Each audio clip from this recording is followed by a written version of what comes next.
கேள்வி கேட்கலாமா? ரெண்டே ரெண்டு கேள்வி ரொம்ப முக்கியமா ஆசையா இருக்கு, கேட்கலாமா? இல்லாட்டி எழுதுறீங்க, பாடுறீங்க, நடிக்கிறீங்க, டைரக்ஷன் எல்லாம். எப்ப சார் ரிலாக்ஸேஷன், எப்ப சார் ரெஸ்ட் எடுப்பீங்க, எப்ப சார் ஜாலியா இருப்பீங்க? டைம் டேபிள்ல ஏதாவது இடம் இருக்கா இல்லையா? இப்ப நான் ஜாலியா தான் இருக்கேன். இதான் ரிலாக்ஸேஷன், இதுதான் ஜாலி, இதுதான் ஜாலி.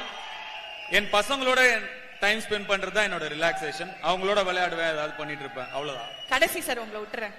உங்க ரசிகர்களுக்கு உங்களை அவ்வளவு பிடிக்கும், ரொம்ப பிடிக்கும். ஒவ்வொருத்தரும் வந்து உயிரை கொடுக்கறாங்க. உங்க ரசிகர்கள் கிட்ட உங்களுக்கு பிடிச்ச விஷயம் என்ன அப்படிங்கறது மட்டும் எங்களுக்கு சொல்லுங்க சார். என் ரசிகர்கள் கிட்ட எனக்கு ரொம்ப பிடிச்சது நிறைய இருக்கு.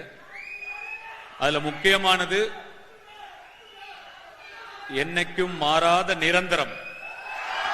திரும்பி சொன்னதுதான், எவ்வளவு நன்றி சொன்னாலும் பத்தாது. சாதாரணமா அங்க அவங்கள நடுவுல இருந்த ஒருத்தனை இங்க வச்சு உங்க நண்பனா, உங்களுக்கு பிடிச்ச நடிகனா, உங்க குடும்பத்துல ஒருத்தனா வச்சு என்ன அழகு பாக்குறீங்க.